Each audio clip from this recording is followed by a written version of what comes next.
In the past, we examined some of the strangest ways in which people had met their ends. Truth is, we've barely scratched the surface on this topic though. History is still full of extraordinary explorations and peculiar passings, and today we're going to look at 10 more of these unusual cases. Number 10. The Sweet Kiss of Death. The story of Frank Hayes would make for a good sports drama with a twist ending that nobody would see coming. Hayes was a jockey from Brooklyn who was either 22 or 35 years old based on differing contemporary reports. On June 4th, 1923, he rode a horse called Sweet Kiss at New York's Belmont Park. To say he was the biggest underdog would still be an understatement, for you see, Frank was not actually a jockey. He was a horse trainer and stableman by trade, but on that fateful day, he filled in as a stand-in jockey. It was his first race ever. Of course, nobody expected him to win, but the unthinkable happened. Frank and Sweet Kiss came in first place, beating 20-1 odds. After the horse crossed the finish line, people ran up to congratulate the winning duo. At that point, Hayes tumbled over the horse and fell down to the ground. He was dead. He had suffered a heart attack during the race, but somehow managed to stay in the saddle. It wasn't until they came to a stop that his body fell over. To make matters worse, even more impressive, the race he took part in was a steeplechase, meaning that there were obstacles along the track that the horse had to jump over. At first, people thought that all of the excitement proved too much for Frank's heart, but the most likely culprit was the drastic weight loss measures he had undertaken to drop over 10 pounds in just a few days. Number 9. The Bearded Burgomaster. Brunau am Inn is a little town in Austria that straddles the border with Germany. Today, it can only be remembered for one thing, being the birthplace of Adolf Hitler. But go back a few hundred years and it has other claims to fame. Walk around town for a bit and you'll see the carved relief of a man with a very, very long beard. This man was Hans Steininger, and he served as town mayor or burgomaster during the mid-16th century. According to him, at least, he had the longest beard in the world at that point. It was over 4.5 feet long, and Steininger usually rolled it up and carried it in a leather pouch so as not to drag on the ground. On the night of September the 28th, 1567, he forgot to do that though, because a fire had caused great panic in town. Steininger was running around chaotically with his beard flowing wildly. He tripped on his beard and fell down a flight of stairs, dying from a broken neck. The townspeople were so fond of his facial hair that after his death they cut off the murder weapon, if we can call it that, and preserved it. Even today, it is still on display at the local museum in Brunau. Number 8. The Fatal Flaw of the Founding Father. If you ever needed convincing that self-surgery is a bad idea, then look no further than Gouverneur Morris, one of the founding fathers of the United States. He has been hailed as the penman of the Constitution for writing the preamble to the document, starting with the famous words, "We the people." Morris died on November 6, 1816, following an infection and injuries he sustained while trying to clear a blockage in his urinary tract using a piece of whalebone. That's right, he took the whalebone and shoved it up his own urethra during the impromptu medical procedure. Suffice to say, it did not work. The question that remains is, why did he do it? Medical catheters existed back then. They were flexible and soft, and while still an unpleasant experience, they were definitely better than a piece of whalebone. Perhaps it was embarrassment that prevented him from seeking professional help, or perhaps the pain was so intense that he could not wait. Either way, it proved to be a poor decision, and only ensured that Morris spent his last moments in far more agonizing pain. Number 7. The Killer Staff. Another man who decided that he knew better than medical professionals was Jean-Baptiste Lully, a 17th century composer in the service of King Louis XIV of France. In January 1687, the king had recovered from surgery, and Lully decided it was cause for celebration. He organized a performance of one of his most famous works called Te Deum. During the show, Lully did not conduct using a short, thin baton like you see modern conductors use. Instead, he employed a long staff. Caught in the heat of the moment, Lully smashed his toe with the point of the staff during the performance. The injury was so bad that court physicians wanted to amputate his toe, but the composer refused, allegedly because he thought that he would not be able to dance anymore. Instead, he carried on and endured the pain. The injury did not go away, though. Instead, gangrene set in as the infection spread throughout his body, killing Lully 2 months later. Number 6. The Blind Botanist. David Douglas was a pioneering Scottish botanist, primarily remembered for his multiple expeditions to North America. He was the first to introduce into cultivation numerous plants found only on that continent, primarily pine trees such as the Douglas fir, which carries his name. His last expedition took him to Hawaii, where he was keen to explore the Mauna Kea volcano and its surroundings. Even though he was only 35 years old, his eyesight had degenerated badly. Douglas was blind in one eye and losing vision in the other, and this may have contributed to his demise. The botanist died while exploring on July 12, 1834, when he fell into a pit trap designed to capture wild cattle. The fall didn't kill him, but the bull that was also trapped inside the pit did. It remains unclear if the large animal fell in later and landed on Douglas, or if it was already inside and proceeded to trample him out of anger. Number 5. How not to paint a goddess. Is it possible to die from laughing too much? Albeit a very rare instance, it is indeed a possibility. A fit of laughter can bring on cardiac arrest, asphyxiation, or a loss of consciousness called syncope. Chrysippus, the ancient Greek philosopher, is usually presented as the most famous case of this bizarre hazard. Allegedly, he laughed himself to death after seeing a donkey eating figs and jocularly suggesting that it should be given some wine to wash them down. However, there is supposedly an even older example which dates back to the 5th century BC, that of Zeuxis the painter. We can't tell you much about his work since none of it has survived. However, we can tell you that, according to legend, he was commissioned by an old woman to paint a portrait of Aphrodite.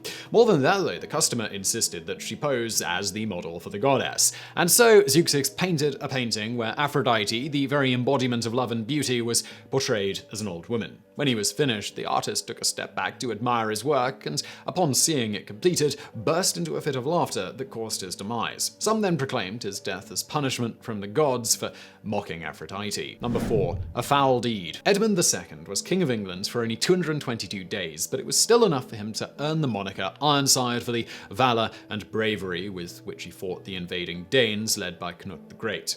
In the end, Canute was triumphant, and following the Battle of Assassination, the two sides signed a peace treaty heavily in the Danes' favour. According to the terms, all the lands north of the River Thames now belonged to Canute, while Edmund Ironside kept the territory south of the river, with the understanding that those lands would also go to the Danish prince after Edmund's death. Canute did not have to wait long. On November 30th, 1016, just a few weeks after the signing of the treaty, Edmund was dead.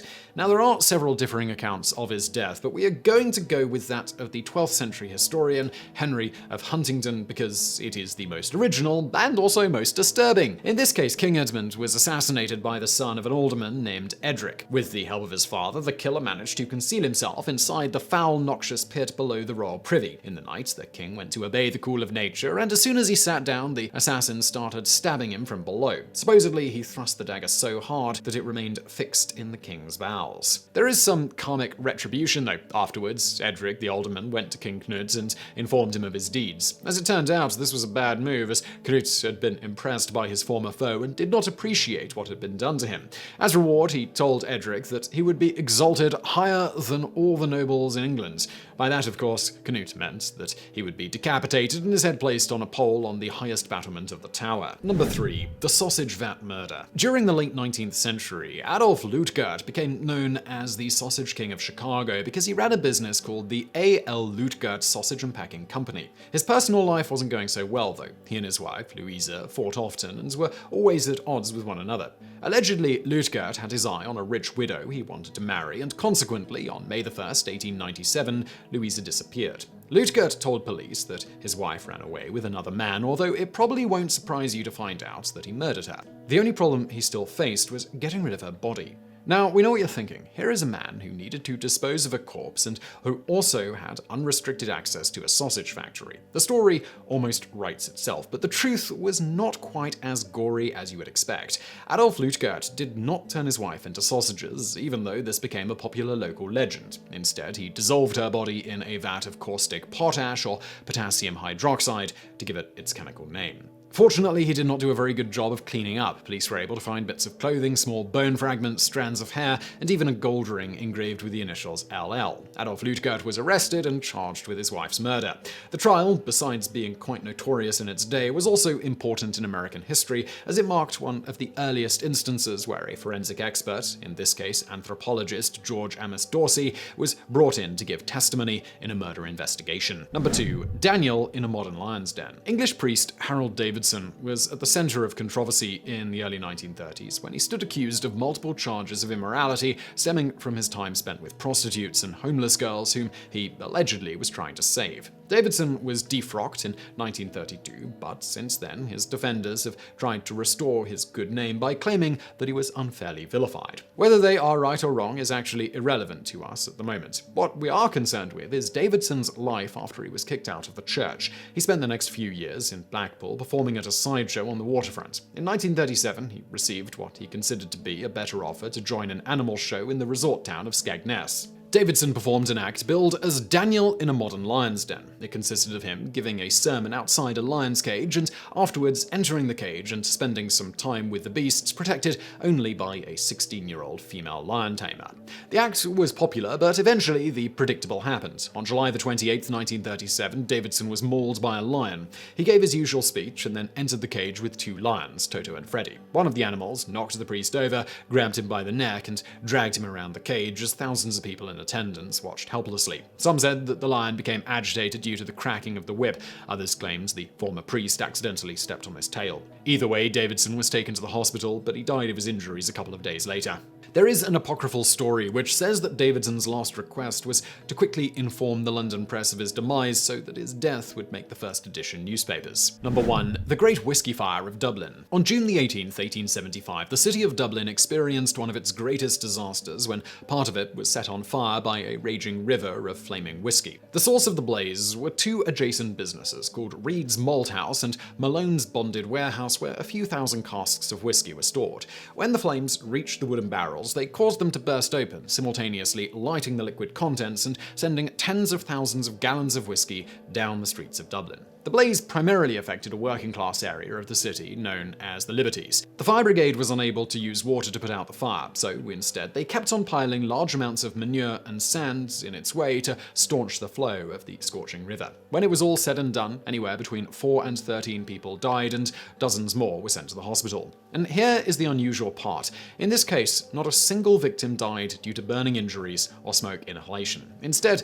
they all succumbed to alcohol poisoning. As the river of whiskey flowed and the fire brigade was working to extinguish the flames, the people of Dublin came rushing in with pots, buckets, pans, boots, and every empty receptacle they could find to fill them up with the intoxicating liquid. So I really hope you found that video interesting. If you did, please do hit that thumbs up button below. Don't forget to subscribe. Also, why not check out another channel I do called Business Blaze? It's sort of a business channel. It's a little bit more laid back than this. I really think you'll enjoy it if you like these videos. Find it linked to below.